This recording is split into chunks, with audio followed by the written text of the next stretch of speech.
Hey, this is Max. Welcome back to another CSR2 video. I am here with this season's PC car, the Mclaren GT. This is a Tier 5 car, and most of you who either have it from Milestone or has to pull this car is probably wondering, is this thing any good? Well, I'm going to give you my quick take on this car and a little bit of what I've been able to discover playing with it, because I've had it since it was a Milestone, and I have some Stage 6s to leverage for various purposes. But for sake of discussion today, let's start off at Stage 5 only and not worry about Stage 6s since I don't have them all. What I can tell you up front is, of course, turbo and intake, pretty useless. Nitrous, okay. Tire, actually pretty decent for this car. So keep that in mind, that tire nitrous will get you a much better time than what Stage 5 only is, whereas turbo and intake barely changes the time.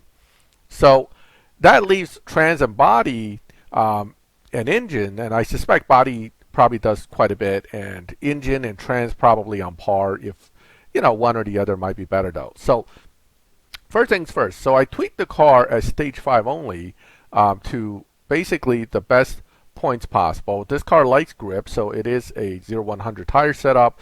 3.37, 4.8 gives you a 9.343 on the dyno. That's not bad. Think about that. That's pretty close to being able to do the Tempest 3 Elite license. Not quite there. It needs a Stage 6 or 2 for it, but it's pretty close. This is full fusion though. And mile per hour and sprint wise, it can definitely do the job. So yes, Tempest 3 Tier 5 car, this is definitely possible, but again, you need Stage 6s, at least 1 or 2, and you will need some ways to get enough fusions for it to get that fast. This car isn't that great as far as overall top performance. It's not one of the fastest cars in the game by a large stretch, but it's an okay car at Stage 5 only for time-wise. At least it's not a 10-second car at Stage 5 only. Now, that being said, this car does not easily beat Dyno. You can see that it's a 9.3 Dyno. You could probably hit close to that if you launch perfect, nitrous second, and all that fun stuff. Let's just take a quick run, and then we'll talk a little bit about is there a way to make it beat Dyno for supply cups and other things. So, whoops. All right, so that's going to be a bad run. I just botched the first shift. Plus, I botched the second shift too. But let's just see where it runs. Okay, 9.4.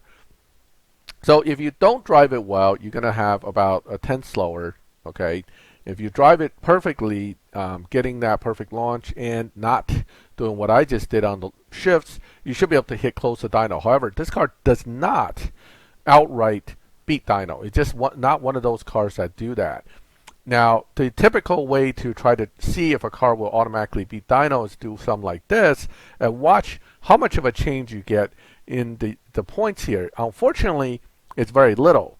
So in that situation, without a substantial change in the points, you're not likely to get a dyno beating car, even with the changes.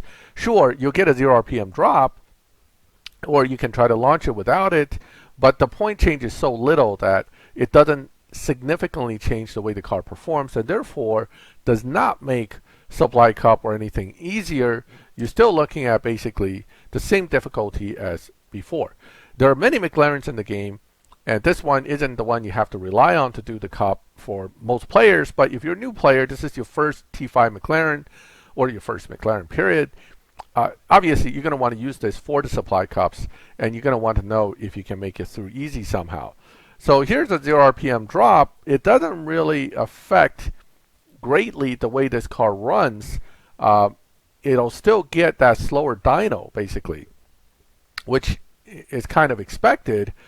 So, I mean, there's that. It doesn't, again, the performance goes down, but it doesn't change everything. However, it's not going to easily beat Dyno, even if you somehow was able to not allow the car to get a 0 RPM drop, which I'm going to try to do here by launching early.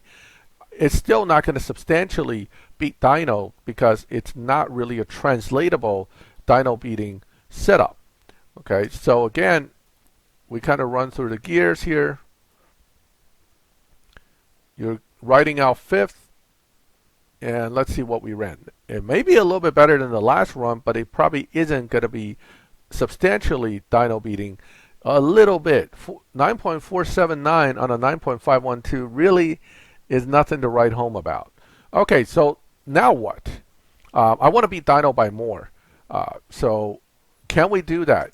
The short answer is yes. And the way you do that is, again, by adjusting the leverage of the parts. In this case, what I can do is simply drop engine to stock.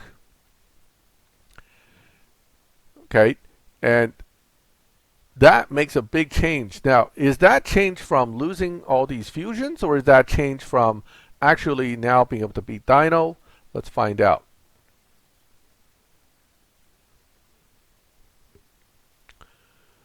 So now the margin is likely different. Let's see first what max setup gives us as far as performance.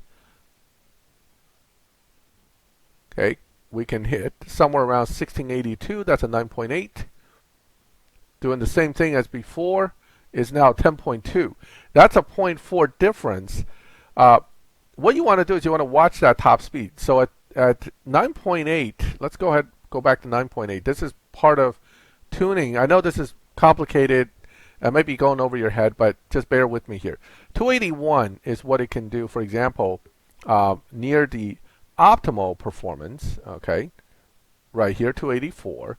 What you're really doing is you're putting this gear here, this one, at about 284. You now have a 10.2. With this change, I should be able to now beat dyno by about 2/10. This will help you get through supply cup and possibly give you some leverage in live racing. So let's go ahead and try not to get a 0 RPM drop. As soon as I see one, I let go. And here we go. And this works also in live racing with the launch button. You just have to launch earlier. Ride out fifth gear. You're trying to ride out fifth gear. 278 isn't as fast as 288 or 284, but it now runs a 10.0 on a 10.214. Now, does this work in live? Yes, it does. It's not necessarily optimal, but it certainly can work. I had this car set up differently. Wet stage 6s running in live about 2/10 under, just like I have set up here now. So I might have bumped this car a little already, but let's go ahead and take one or two quick runs in live. Since we don't have a time-based supply cup just yet, the only way to really prove anything is in live racing. Oh, wow. I guess the fact that I don't have update, and some people already updated, made live lobbies a little harder to find people. Let's see if jumping in and out would change that. Ooh, that's not so good. All right, must be that time of the day. Let's see if I can get something going on here. All right, I guess we're not getting a chance to race in live because that guy's busy with, let me think here.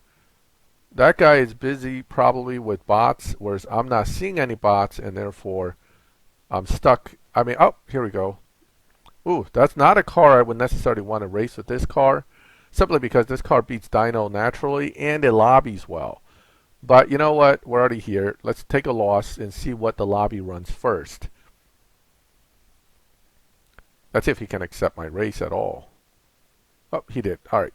So again, I wouldn't recommend you to race the GT against something like Rocket Bunny NSX, which is a very good car.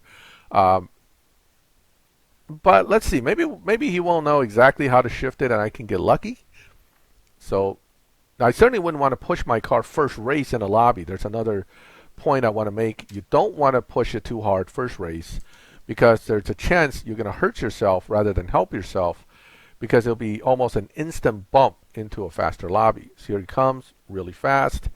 Okay, that's that Rocket Bunny at the final gears. They start to get real quick. I ran basically dyno to beat him, 10.228. I'm on a 10.219. Again, that's because I just got into this lobby. I have to be very careful not to overdo it. He obviously can do better than that because the re-challenge came immediately. That means, hey man, I can get you. Your 10.219 does not impress me, is what that tells me. So let's go ahead and do one more. Again, I am not pushing my car right now because I don't want to get bumped. So all I'm going to do is run it. And then if I lose, I lose. because he's going to come up near the end here really hard, and I don't want to push the car too hard.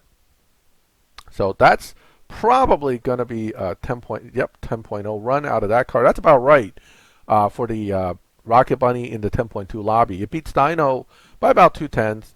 It can also do another 2/10 on lobby advantage. So it's one of those cars that you definitely have to be a little careful against with any car. Certainly this car, what we're using isn't a optimal live racer. It's not even that great.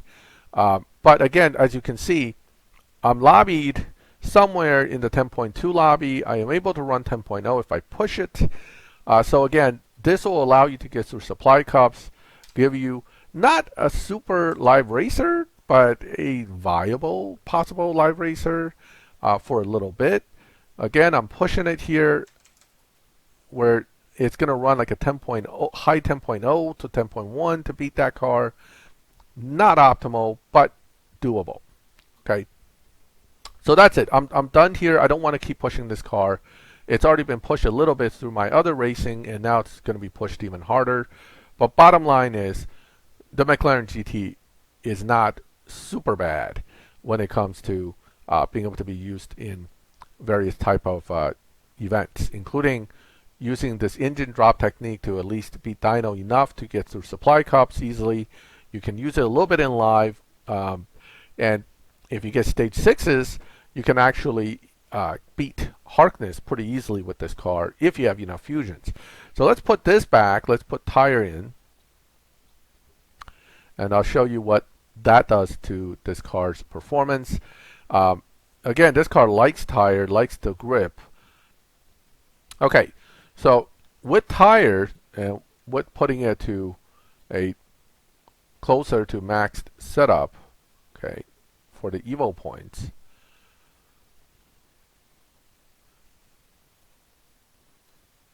you will be able to hopefully get close enough to beat the Elite Challenge for Tempest 3 Tier 5. Certainly the car's fast enough all around. And then if you can get one other decent Stage 6, like Nitrous, that'll push you into the 8.7 range, and therefore you'll have no problem beating Harkness himself. So again, you're going to need some Stage 6s if you want to use this in Tempest.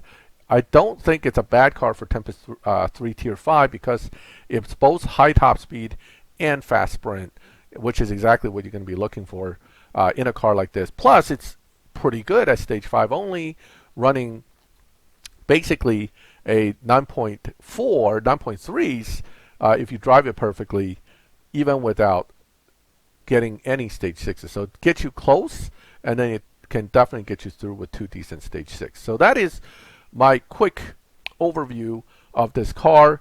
I hope that it gives you some good information regarding the Mclaren GT. Again, it's not a great car. It's just an okay car. Don't put too much effort into this car. There are far better cars in the game. But if you are missing a Tempest 3 Tier 5 option, McLaren Fusions you can obtain by buying and stripping the dealership 570S McLaren, and that can get you the Fusions over time. So at least it's an option. Plus you have crates right now. So if you look at the McLaren brand, you can see that the 570S is purchasable by cash. That's right there. So 570S is purchasable by cash, $950,000 each. Each time you buy one and strip one, you can get some fusions. Over time, you can max out the fusions. Alright, so that kind of wraps up this video. Hopefully the information is helpful to you. Feel free to ask me questions in the comments if you have any other specific questions about this car. Full Stage 6 effects will have to wait, but if I have time and I am able to get all Stage 6s, maybe later in the season I will give you the full Stage 6 effects. If you like the video, leave a like. If you like my channel and would like to get notifications when I put up new videos, please subscribe and hit the bell so you can get those notifications. As always, thank you for watching my videos. I'll catch you next time.